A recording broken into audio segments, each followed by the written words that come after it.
سڵاو ئەم کاتتان باش زۆر خۆشحاڵ بووم کە ئەمڕۆ گفتوگۆیەکی پڕ لە زانیاری دەربارەی کۆمەڵگەی دیاکۆی ناحکومی لەگەڵ مستەر هۆلگر دەکەین. با ئێستا بە یەکەم پرسیارەوە دەست پێ بکەین. بەخێر بێی. زۆر سپاس. کۆمەڵگەی دیاکۆ چۆنە و لە کێوە دامەزراوە؟ کۆمەڵگەی دیاکۆی ناحکومی لە ساڵی 2019 دامەزراوە، خوێندن تێیدا بە زمانی ئینگلیزیە. لە چەند بەش پێکاتوە؟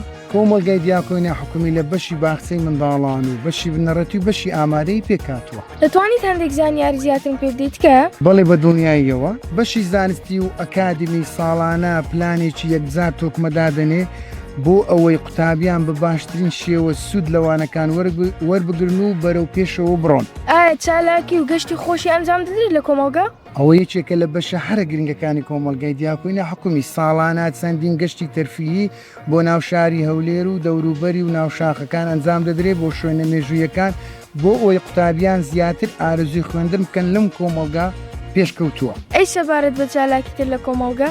ساڵانە گەورەترین میوانداری ڕێک دەخرێ لێرە قوتابیانی خۆشەویست چالاکیەکانیان لەسەر شانە و لە تەواوی کۆمەڵگا پێشکەش دەکەن بە ئامادەبوونی دایک و باوکانی بەڕێز. دوای چالاکیەکانیش قوتابیان و دایک و باوکان و ستافە جوانەکەی کۆمەڵگەی دیاکۆی ناحکومی لەسەر مێزی ڕێز و خۆشەویستی کۆ دەبنەوە و خوانێک بەیەکەوە دەخۆن و ڕۆژێکی لەبیر نەکرا و لە بیرەوەری هەمووان تۆمار دەکەن.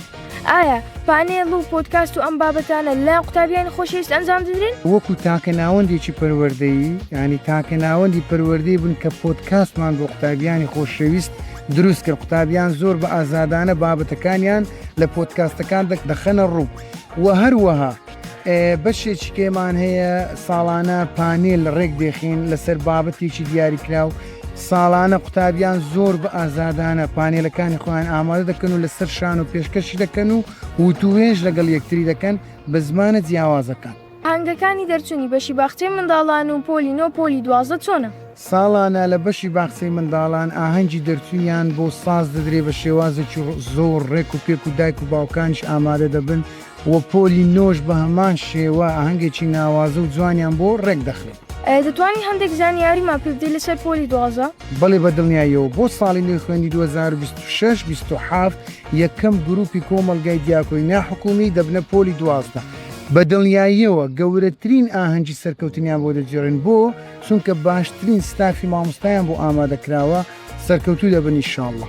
ئەی سەبارەت بە پلانی ساڵی داهاتوو بۆ کۆمەڵگا چۆنە؟ بەهۆی ئەو سەرکەوتنە گەورانەی لە ساڵانی ڕابردوو بەدەساتوە بۆ ساڵی نوێی خوێندنی 2026-2027 کۆمەڵگا بڕیاری داوە گەشەی زیاتر بە کارەکانی باڵەخانە بدە و پێشوازی لە قوتابیشکی زیاتر دەکات لە ساڵانی ڕابردوو.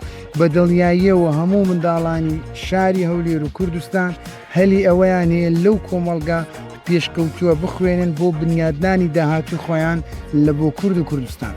زۆر سپاس بۆ ئێوەش. هیوادارم سوتان وەرگرت بێت و زانیاری زیاترتان سەر کۆمەڵگەی دیاکۆی ناحکومی وەرگرت بێت. زۆر سپاس.